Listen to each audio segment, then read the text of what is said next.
Good morning students. Welcome to your EVS class 5th. आज हम start करेंगे chapter 4 our national symbols मतलब कि हमारा राष्ट्रीय चिन्ह. India is a land of diversity. India में विभिन्न प्रकार की विविधताएं पाई जाती है. डाइवर्सिटी मतलब कि वाइड वैरायटी ऑफ समथिंग, विविधता, किसी भी चीज की बहुत ज्यादा वैरायटी. यहाँ के लोग अलग अलग रिलीजन्स के हैं, अलग अलग लैंग्वेज है उनके, अलग अलग ड्रेस पहनते हैं, लेकिन एक साथ रहते हैं एज इंडियंस, भारतीय. ये सब डिफरेंसेस होने के बावजूद भी इंडिया का सिर्फ एक ही नेशनल सिंबल है, national flag, national emblem, national anthem, national song, national bird, national animal, national flower etcetera. ये हर एक इंडियन सिटीजन की, हर एक सिटीजन की ड्यूटी है, रिस्पॉन्सिबिलिटी है कि वो नेशनल सिंबल मतलब कि हमारे राष्ट्रीय चिन्ह की रिस्पेक्ट करे, चाहे वो नेशनल फ्लैग हो, नेशनल एम्बलम हो, नेशनल एंथम हो, सबकी रेस्पेक्ट करे. ये जो सिंबल्स होते हैं ये पूरे देश को एक बनाते हैं. सबसे पहले हम पढ़ेंगे अवर नेशनल फ्लैग, हमारा राष्ट्रीय ध्वज. हमारा जो राष्ट्रीय ध्वज है, झंडा, हमारा जो नेशनल फ्लैग है वो ट्राई कलर है, 3 कलर का है. वो हमारे राष्ट्रीय गौरव का चिन्ह है.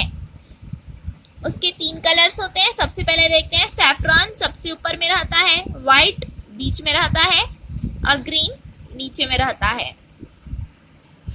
कौन से ओकेशन में हम नेशनल फ्लैग को फहराते हैं, होइस्ट करते हैं मतलब कि फहराते हैं? तो ये 2 ओकेशंस में फहराते हैं, इंडिपेंडेंस डे और रिपब्लिक डे. हम अपने नेशनल फ्लैग को रेस्पेक्ट किस तरह पे कर सकते हैं बच्चों? तो हमें हमेशा नेशनल फ्लैग के सामने अटेंशन पोजीशन में खड़े होना चाहिए. फिर हम नेशनल एंथम गाएंगे और सैल्यूट करेंगे हमारे नेशनल फ्लैग को जब वो होस्ट होते रहेगा, मतलब कि जब झंडा फहराते रहेंगे तब हम सैल्यूट करेंगे. तो इस तरह हम अपने नेशनल फ्लैग को रेस्पेक्ट पे कर सकते हैं. बच्चों, आपके स्कूल में भी तो इंडिपेंडेंस डे और रिपब्लिक डे में झंडा फहराते हैं ना, तो फिर आप लोग भी सैल्यूट करते हैं ना, नेशनल एंथम गाते हैं ना, जन गण मन. यहाँ पर उसी की बात हो रही है. हमारे नेशनल फ्लैग का हर कलर एक संदेश देता है, सिंबलाइज करता है एक डिफरेंट फीलिंग को. तो देखते हैं, जो सैफरन कलर होता है वो करेज और सैक्रिफाइस सिंबलाइज करता है. करेज मतलब कि साहस और सैक्रिफाइस मतलब कि बलिदान. तो सैफरॉन करेज और सैक्रिफाइस का प्रतीक है. वाइट ट्रूथ और पीस का, ट्रूथ मतलब कि सच्चाई और पीस मतलब कि शांति. तो सफेद रंग सच्चाई और शांति का प्रतीक है. और ग्रीन कलर फेथ और प्रोस्पेरिटी. फेथ यानी कि विश्वास और प्रोस्पेरिटी मतलब कि खुशहाली. तो ग्रीन कलर फेथ और प्रोस्पेरिटी मतलब कि विश्वास और खुशहाली, आनंद का प्रतीक है. और नेशनल फ्लैग के बीच में मतलब सेंटर मतलब कि बीच में व्हील है. इस तरह का व्हील होता है जिसे हम अशोक चक्र कहते हैं. और वो क्या सिंबलाइज करता है? मोशन मतलब कि गति, प्रोग्रेस मतलब कि आगे बढ़ते रहना, प्रोग्रेस करते रहना, और चेंज मतलब कि परिवर्तन. Count and right the number of spokes in our national flag. इस अशोक चक्र में कितनी तीलियां हैं वो बताना है. यहाँ तो 24 तीलियां होती है. What is the shape of our national flag? इसमें पूछा गया है कि हमारे नेशनल फ्लैग का शेप क्या है. तो हमारे नेशनल फ्लैग का शेप है रेक्टेंगुलर शेप, और उसका रेशियो लेंथ और ब्रेड्थ में 3:2 है. जैसे कि रेक्टेंगल होता है तो ये है उसका लेंथ और ये है उसका ब्रेड्थ, तो उसका रेशियो 3:2 में होता है. अब यहाँ पूछा गया है कि नेशनल फ्लैग के अपर मोस्ट स्ट्रिप का कलर कौन सा होता है, तो फिर वो सैफरॉन कलर होता है. अब नेक्स्ट क्वेश्चन में पूछा गया है कि झंडा फहराते समय हमें कौन कौन सी चीज़ों का ध्यान रखना चाहिए. तो फिर हमें अटेंशन पोजीशन में खड़े रहना चाहिए झंडा फहराते टाइम, और हमें नेशनल एंथम तो गाना ही चाहिए जब भी हम झंडा फहराते हैं. और जब भी झंडा फहराया जाता है तो सैफरॉन कलर जो होता है वो सबसे ऊपर ऊपर होना चाहिए। यह है सैफरॉन कलर, इस तरह होता है, वो सबसे ऊपर होना चाहिए, टॉप में होना चाहिए, और जो ग्रीन होता है वो सबसे नीचे होना चाहिए। हमें हमेशा नेशनल फ्लैग को सैल्यूट करना चाहिए जब भी हम उसे फहराते हैं। अब हम अपना नेशनल एम्बलम पढ़ेंगे। नेशनल एम्बलम मतलब कि राष्ट्रीय चिन्ह। आप इस पिक्चर को केयरफुली देखिए, ये हमारा नेशनल एम्बलम है। इसे आयरन पिलर से लिया गया है जो कि सारनाथ पर स्थित है। वहाँ अशोका जब था, अशोका एक राजा था, एक रूलर था, उसके टाइम पर आयरन पिलर बनाया गया था सारनाथ पे, तो वहाँ से लिया गया है। उसके नीचे लिखा गया है सत्यमेव जयते, जिसका मतलब है ट्रुथ शैल ऑलवेज ट्रायम्फ। ट्रायम्फ मतलब कि विन, विक्ट्री, हमेशा जीतना चाहिए, सच्चाई हमेशा जीतती है और उसे जीतना भी चाहिए। सत्यमेव जयते अर्थात सत्य की हमेशा जीत होती है। आइए कुछ और क्वेश्चंस देखते हैं। हमारे नेशनल एम्बलम में कितने लायंस होते हैं? 4 लायंस होते हैं। वैसे तो पिक में 3 दिखते हैं, लेकिन उसके पीछे भी एक होता है। हमारे नेशनल एम्बलम और नेशनल फ्लैग में कौन सा साइन कॉमन है, मतलब कि कौन सा ऐसा चिन्ह है जो एम्बलम में भी है और नेशनल फ्लैग में भी है? तो वो है अशोक चक्र। इस क्वेश्चन में पूछा गया है कि जो नेशनल एम्बलम में जो चक्र होता है उसके दोनों साइड कौन कौन से एनिमल्स है? तो राइट साइड में होता है बुल यानी कि बैल, और उसके लेफ्ट साइड में होता है हॉर्स। नेक्स्ट क्वेश्चंस में दिया हुआ है कि हमने नेशनल एम्बलम कहाँ देखा है? तो हमने नेशनल एम्बलम और करेंसी नोट्स में देखा है, बुक्स में देखा है और गवर्नमेंट के पेपर्स में देखा है। 1, 2 और 5 के सिक्के में जो इम्प्रेशन होता है लायन का, उसमें कितने लायंस हमें दिखते हैं? तो हमें 3 लायंस दिखते हैं। यहाँ भी लिखा गया है, देखिए, जैसे कि यहाँ 4 लायंस होते हैं नेशनल एम्बलम में, लेकिन सिर्फ 3 हमें दिख पाते हैं। अब ये देखने के लिए हम एक एक्टिविटी करेंगे। इस एक्टिविटी में कहा गया है कि एक पर्सन इस तरह खड़ा रहेगा और उसके सामने वापस से एक पर्सन खड़े रहेगा और उसके साइड में एक पर्सन खड़े रहेगा और उसके साइड में एक पर्सन खड़े रहेगा। तो इस तरह चारों पर्सन एक दूसरे को पीठ दिखाएंगे। उसके बाद किसी एक इंसान को कहा जाएगा कि वो कहीं भी खड़े हो जाए और बताए कि यहाँ पर कितने लोग हैं। तो उसे 3 दिखेंगे, चाहे वो इधर से देखे या इधर से देखे या इधर से देखे या इधर से देखे, उसे 3 ही दिखेंगे।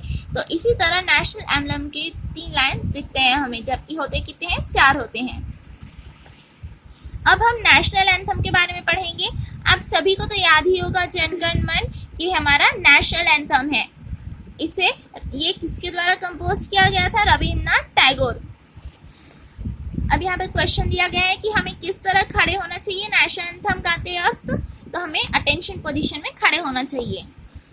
हम जब भी नेशनल एंथम गाते हैं तो हमने नोटिस किया होगा कि उसमें कुछ रिवर के नाम आते हैं, माउंटेन्स के नाम आते हैं और कुछ स्टेट के भी नाम आते हैं। तो वो इसमें हमें कैटेगराइज करके लिखना है। आप सभी एक बार ट्राई कीजिएगा इसे। अब हम नेशनल सॉन्ग पढ़ेंगे। वंदे मातरम हमारा नेशनल सॉन्ग है और इसकी लाइंस कहाँ से लिए गए थे? आनंद मठ करके एक बुक है, आनंद मठ नाम का एक बुक है जिसे बंकिम चंद्र चटर्जी ने लिखा है। तो उस बुक से वंदे मातरम लाइंस लिए गए थे। ये जो सॉन्ग है ये हमारे मन में देशभक्ति की भावना को जगाता है और स्वतंत्रता भी याद दिलाता है। हमारे इंडियंस की स्वतंत्रता को याद दिलाता है। हम सभी के दिलों में देशभक्ति जगाता है। हमारा देश पहले ब्रिटिशर्स के अंदर था, तो उससे हमारे फ्रीडम फाइटर्स लड़े, तो वो पूरा फ्रीडम हमें याद दिलाता है, पूरा स्ट्रगल याद दिलाता है, लड़ाई याद दिलाता है। हम नेशनल सॉन्ग कब गाते हैं स्कूल में? तो हम पीटी से पहले और मॉर्निंग प्रेयर से पहले गाते हैं। मॉर्निंग प्रेयर के टाइम गाते हैं हमारे स्कूल में। अब हम नेशनल एनिमल पढ़ेंगे। टाइगर हमारा नेशनल एनिमल है और ये स्ट्रेंथ और एलिगिटी का सिंबल है। ये हिम्मत और ताकत का सिंबल है। पहले इंडिया में बहुत सारे टाइगर थे, लेकिन अब उनके नंबर कम होते जा रहे हैं। तो ये हमारी ड्यूटी है कि हम अपने नेशनल एनिमल को सेव करें, बचाएं। भारतीय सरकार ने कौन सा प्रोजेक्ट लिया था टाइगर्स को बचाने के लिए? तो भारतीय सरकार ने टाइगर प्रोजेक्ट लिया था 1973 में टाइगर्स को बचाने के लिए। तो आइए बच्चों, अब हम नेशनल बर्ड के बारे में पढ़ेंगे। क्या आप सभी ने पीकॉक देखा है जंगल में या फिर कहीं चिड़ियाघर में? ये हमारी नेशनल बर्ड है। ये देखिए, इस पिक्चर में है पीकॉक, ये हमारा नेशनल बर्ड है। ये अपने रंगीन पंखों के लिए फेमस है। आप इस एनिमल के बारे में और भी बहुत कुछ जान सकते हैं, फाइंड कर सकते हैं, जैसे कि वो क्या खाता है, वो कहाँ रहता है, एटसेट्रा। पीकॉक और पीहेन में डिफरेंस क्या है? पीकॉक में प्लमेज होता है उसके हेड में, जबकि पीहेन में प्लमेज नहीं होता है। पीकॉक मेल होता है जबकि पीहेन फीमेल होती है। प्लमेज मतलब कि मोर के ऊपर जो 3 इस तरह के होते हैं ना, 3 नहीं मतलब इस तरह के जो होते हैं, ताज होता है, उसे हम प्लमेज कहते हैं। अब हम हमारे नेशनल फ्लावर के बारे में पढ़ेंगे। ये है हमारा नेशनल फ्लावर लोटस। आप सभी ने लोटस फ्लावर को तो देखा ही होगा तालाब में और टंकी में। ये हमारा नेशनल फ्लावर है। इसका स्टेम और फ्रूट जो होता है, लोटस का स्टेम और फ्रूट जो होता है, उसे हम यूज भी करते हैं। यहाँ पर कहा गया है कि कमल के स्टेम और फ्रूट को किस तरह यूज किया जाता है, तो उसे खाने के लिए भी यूज किया जाता है। हम कमल ककड़ी भी कहते हैं लोटस के फ्रूट को, लोटस के स्टेम को हम कमल ककड़ी भी कहते हैं। पूरे कंट्री के लिए सिर्फ एक नेशनल फ्लैग है, एक नेशनल एंथम है, एक नेशनल सॉन्ग है और एक ही नेशनल एम्बलम है। लेकिन जो अलग अलग स्टेट्स हैं इंडिया के अंदर, उनके अपने स्टेट बर्ड्स, एनिमल, फ्लावर हो सकते हैं। जैसे कि हमारे छत्तीसगढ़ का स्टेट एनिमल है वाइल्ड बफेलो और उसकी स्टेट बर्ड है पहाड़ी मैना। तो बच्चों, इस तरह हमने हमारा 4th चैप्टर भी कंप्लीट किया। आप सभी इसे रीड करेंगे। Thank you.